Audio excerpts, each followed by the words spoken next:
Hello YouTube, I'm Joanna, this is Tina, and we are Craftin' with Tina. And today we have a very special episode because we are filming on Tina's birthday. Tina turns 2 years old today. Got her this little toy to play with, and she's very interested because I'm going to give her some peanut butter during our tutorial today. Yep, she's very excited about that peanut butter, aren't you, girl? So I'm just going to give her this little Kong full of peanut butter, keep her busy while we do some crafting. Today's theme is roller skates. Roller skating is one of the hobbies that I enjoy. This is one of my roller skates. And right about now, I will say I'm missing the roller rink. They're not safe yet to open. So in the meantime, I thought we could create some roller skate artwork. Now in the YouTube bio, you will see a link to a PDF printout, and that printout you can use to make shrinky dinks like we're going to do today. Use it as a pattern for that. Or you can use it as like a coloring page to design your own dream roller skate. So until we can get these suckers back on and back in the roller rink, let's do some crafting. Here is an example of a roller skate that I designed just for fun. I imagine what would happen if, you know, just some ice cream, some pastel ice cream cone just kind of exploded all over the skate. Gave it some sprinkles, gave it a lot of fun colors, and I used some markers from Crayola that actually allow you to blend a little bit. Of course, that's not necessary to have those markers on hand, but it was nice to be able to give it some darker areas and then some highlights. It was a fun new tool to try out. So when you follow that link, there'll be a PDF for a template that looks like this. And as I mentioned, if you want to just color and design the printout itself, you are more than welcome to. If you have materials to make shrinky dinks, you can trace these and create a shrinky dink creation. Like, for instance, this ring that I'm wearing today, I made by tracing one of these designs and then putting it on a shrinky dink and shrinking it in the oven. You can find the materials for shrinky dinks if you don't have them in your home on my Etsy shop, Dog Sweater Money. I sell a shrinky dink kit that has a lot of the materials you'll need to do this craft today. What do you think, Tina? Tina's into it. Hi, girl. She's got a little peanut butter on her tongue. Stuck to the roof of your mouth, huh, girl? This is one happy puppy. We are spoiling her today with treats, aren't we, girl? Okay, to start, I'm going to look at these patterns, and it shows you approximately how big they will become once they get heated up in the oven. So they shrink down to maybe about 1/3 of their size. So this skate will look about this size when it's done. I would like to make another ring, so I'm going to do this size to this size. Actually, yes, we'll use this size here, which shrinks down to about that size, which is perfect for a ring. So I've got my shrinky dink paper, and it's got a little bit of a rough texture, which is great because that's going to really pick up the pigment of the colored pencil or marker or whatever it is you're using to decorate. Here you go, girl. And I like to use these fine tip Sharpie pens because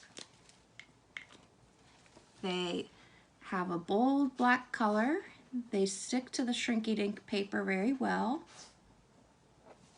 Whoops, this one's a little bit dried out. Let's try our other options here. There we go. Tina's looking for more food, aren't you, girl? That's it. That's all I got for you, girl. So as Tina's outside running in the yard, she's out in the wild. I'm tracing this skate with my Sharpie marker and carefully tracing these shoelaces. When I drew this design, the shoelaces were the hardest part. I actually had to do a couple tries before I could get them right because they play tricks on you. They really do. Visual tricks. And that's part of artwork sometimes. You just gotta do things a few times before it looks how you want. It doesn't always turn out like you first expected. So it is a bit of a practice in patience. Okay. So I've traced this design. It's looking pretty good, but it needs some fun colors. So I think I'm gonna do maybe a bunch of bright bows. I like ribbons and bows. I'm gonna draw those on there, and I'm gonna pick out some colors. I'm using these colored pencils, picking out colors that are really gonna be bold and stand out. And I might even grab a couple markers, because sometimes you just want that thick color that you get from a marker that you can't get anywhere else. And another little tip here, when coloring in a Shrinky Dink like this, when the paper is frosted or clear, when this shrinks down, anything that's not colored in is gonna look sort of dull. So what looks really great is if you use white for little pops of white places, and it just ends up looking great when it's shrunk down in the oven. So I'm just doing my little outlines of bows around the skate. And if you prefer not to do freehand, you could draw your design on the template first with pencil and then trace it the same way we trace the skate. But I've drawn a lot of bows in my life. Oddly enough, it's just one of the designs that I've always enjoyed, so I feel pretty confident about my bow drawing abilities. I also think it would be fun to do something with the wheels a little bit out of the ordinary. Maybe we could put some polka dots on the wheels.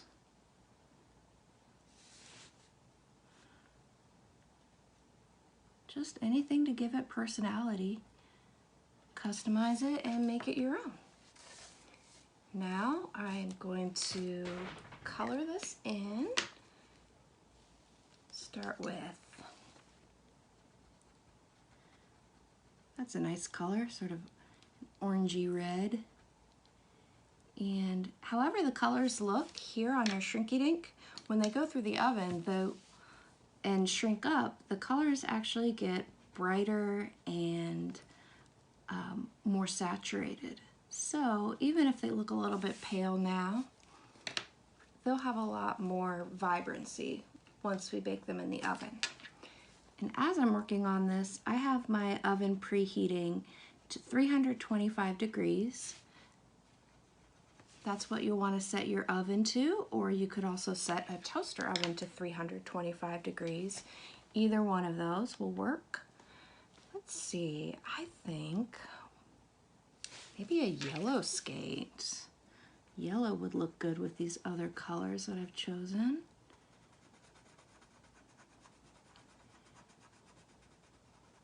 And then I'll show you some examples of places where white will end up looking really good and clean and crisp on this. How about, making, I'll fill in the bottom of this shoe, or boot rather, white. And it may not look like much at the moment, but that's where the magic of shrinking them in the oven comes into play. And one of the things I like about roller skates is that you can put a lot of personality into them. There's no one way that they have to look or they're supposed to look, so you can use a lot of colors, or you could do something more basic and simple like the roller skates I own that are all black, which I think looks quite chic. And you can make lots of designs too. You could trace this template many times and try out different designs and colors and see what you like best. Another just real advantage to this is you can make them slightly different sizes. So some sizes will work better for jewelry or rings. Other sizes will look better for a magnet perhaps, a necklace, a keychain. And you can use that template as a guide to get an idea of how much it's going to shrink down when it goes in the oven. Of course, there's always a little bit of a mystery, a little bit of a surprise to it. They never turn out exactly the same. There's usually some variation, but I think that's part of the fun of it, is just watching it. Even with as many shrink inks as I've made, and I've made a lot, I still enjoy when they pop out of the oven, seeing how they turn out, and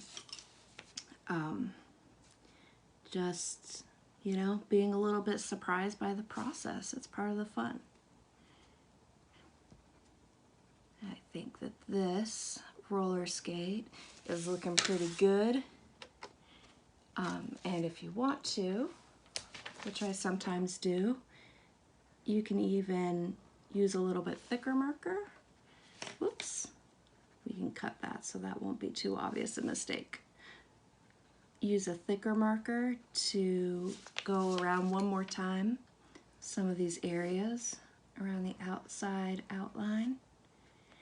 That'll make it a little bit easier to cut, and also it'll just look a little more bold and graphic.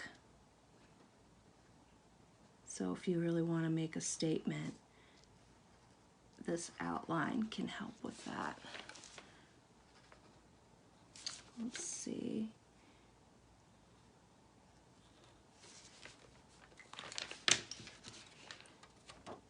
And you'll see I only outlined certain parts. Other more delicate areas like the shoelaces, I just left those as is.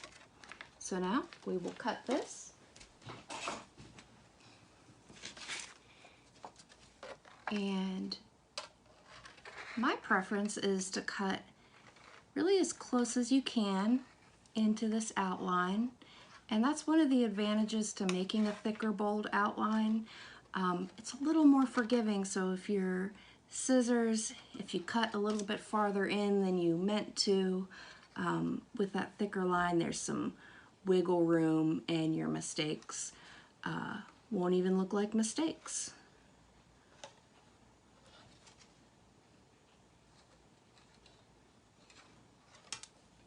But because the outside of this we didn't color, if we get a little bit of that still in the design, when it goes through the oven, it's going to bake and look clear. So even if you don't get right perfectly up to those edges, it's still gonna look good. For me personally though, I like to take my time and really try to get up close to the edges, because I think that just gives it a really polished look, and then you get that distinct shape of the roller skate because you took the extra time.